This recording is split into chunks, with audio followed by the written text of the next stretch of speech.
Hey, listen, first things first, congratulations on the album. Thank you. Are you happy with it? Very happy. It was really fun to make. I didn't think it'd be like that day, because I didn't know that many people like singing. Exactly. When 13-year-old Malakai Bayoh stepped on the Britain's Got Talent stage, his angelic voice stopped the nation. Simon Cowell's jaw dropped. Amanda Holden's eyes filled with tears. In minutes, he became a viral sensation, the boy who sang like heaven itself. But behind that golden buzzer moment was a harder truth: fame, cruelty, and heartbreak. No child should face. This is the untold story of Malakai Bayoh, the prodigy who sang through pain. The rubbish young singer. If you heard of a certain Malakai Bayoh who died, it was not the same Malakai Bayoh from the famous Got Talent. They just shared the same name. But there is a certain Malakai who was bullied despite his talent. In young age, even calling his voice trashy. Before the big lights and golden buzzers, there was a night that almost broke Malakai Bayoh's heart. He was only 12, standing on the huge stage of the Royal Opera House, ready to sing his heart out. The crowd was quiet, completely caught by his voice, clear and angelic. Then, right in the middle of his song, a man shouted one awful word: rubbish. Now, when British people say rubbish, they usually mean something is bad, worthless, or nonsense. It's a common word in the UK that can be used in many ways, depending on the tone. For example, if someone says, "That movie was rubbish," it means the movie was terrible. Or if they say, "Don't talk rubbish," it means, "Don't say nonsense," or "That's not true." It's kind of like saying "That's stupid," or "That's garbage" in American English. So when the man shouted rubbish at Malakai during his performance, it wasn't just criticism, it was an insult. He was basically saying, "You're awful," to a 12-year-old singing his heart out on stage. In British culture, that word can sound even harsher when shouted in a quiet, formal place like the Royal Opera House. The whole room gasped. Malakai didn't cry or stop. He just kept singing, even though it must have hurt so much. When he walked off stage, everyone was proud of him for being brave, but deep down, he was crushed. The man was banned for life, but the memory stayed. Imagine being 12, giving everything you've got, and someone still tries to tear you down. That moment could have stopped him.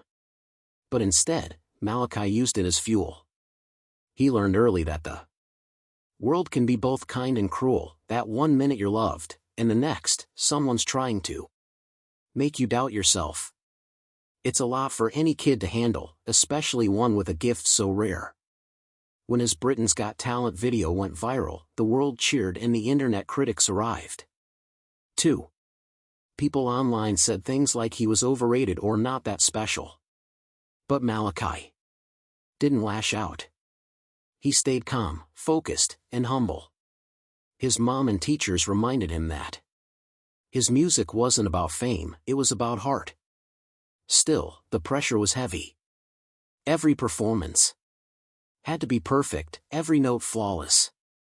It's tough being young and famous, you're still figuring out who you are while millions watch and judge. The real tragedy isn't that someone booed him once. It's that a child had to learn how cruel people can be, when all he wanted to do was make them smile.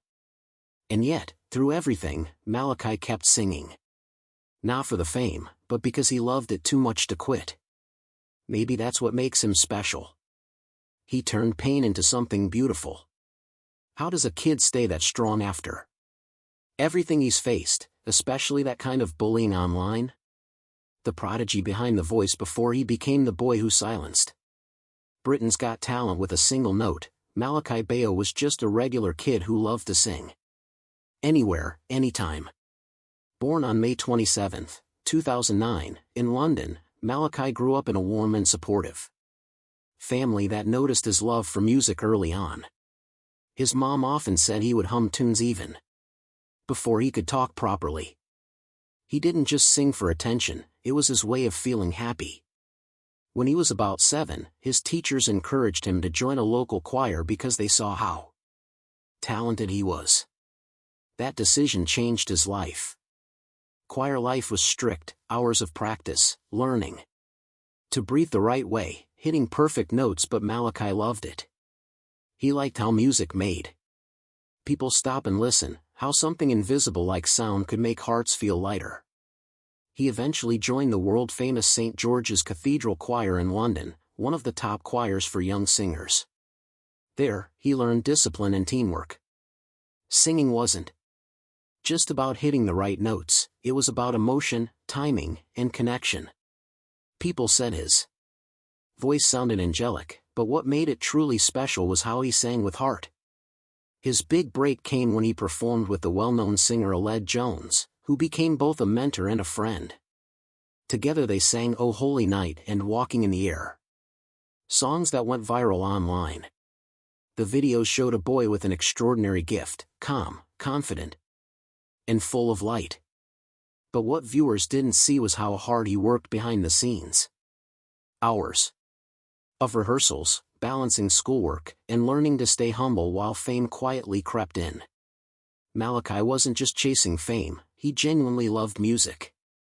He once said in an interview that singing made him feel free. It wasn't about applause. It was about expressing something bigger than himself.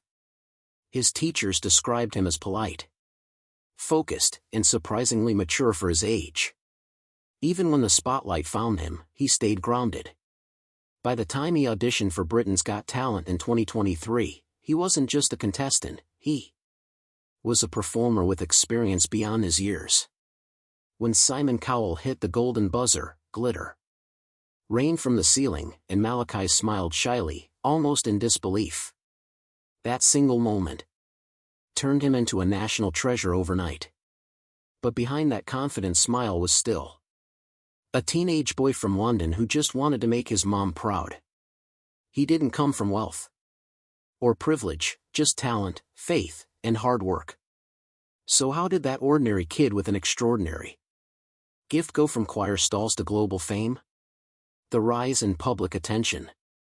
Before he even opened his mouth to sing, Malakai Bayoh already had everyone's attention. There was something about his calm face and polite smile that made the audience lean in. But no one, not even Simon Cowell, expected what happened next. The orchestra started, and then came that first note of Payezu. Pure, effortless, heart-stopping. The crowd went silent, completely still, as if time itself had paused to listen. His voice floated through the theater, clear and fragile, but strong enough to fill every corner of the room. It wasn't just singing, it was storytelling. Every note felt like it had a soul. Even Simon, known for his raised eyebrows and harsh comments, sat frozen, eyes wide, trying not to blink. When the last note faded, there was a moment of stunned quiet before the audience exploded into applause. Amanda Holden had tears in her eyes. Bruno Tonioli clapped wildly. And then Simon, in a rare, genuine moment of awe, stood up, reached forward, and slammed the golden buzzer. Gold confetti showered down as the crowd roared.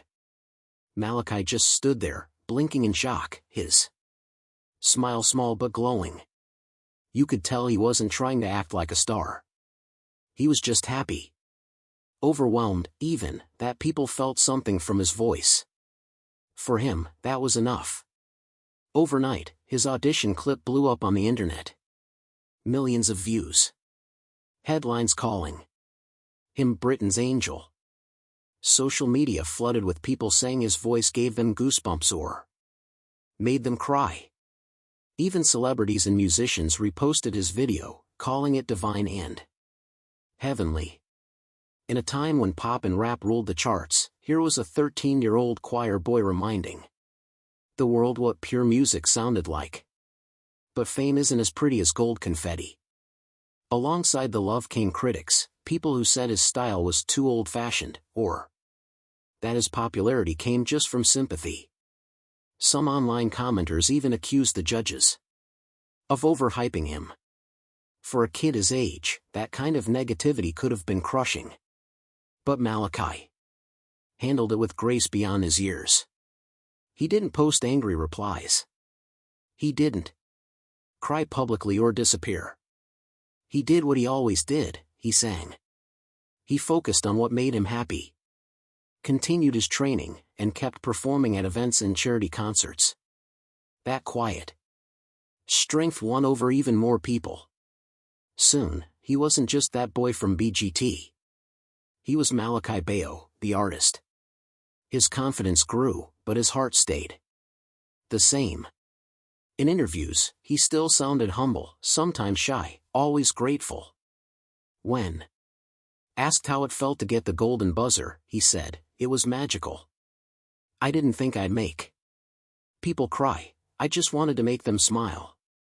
He went on to release his debut album, Golden, filled with songs that mixed classical pieces and emotional ballads. Critics praised his control, his tone, and how he could bring a fresh spirit to timeless music. It was clear, he wasn't a one-hit wonder. He was the real deal. Still, the attention came with pressure. Suddenly, everyone wanted to know what he'd do next, how he'd top that first performance. For a teenager still in school, it was a lot to carry. Between rehearsals, interviews, and appearances, he was learning how to balance being famous and just being a kid. And that's where the real challenge began, not just proving his talent, but protecting his peace in a world that can turn harsh fast. Because for all the applause and glitter, there's a quieter side to fame, one filled with expectations, critics, and loneliness. So what happens when the world's new favorite star starts to feel the weight of it all? The human side of a famous child star when the lights fade and the cameras stop rolling, fame can feel colder than it looks on TV.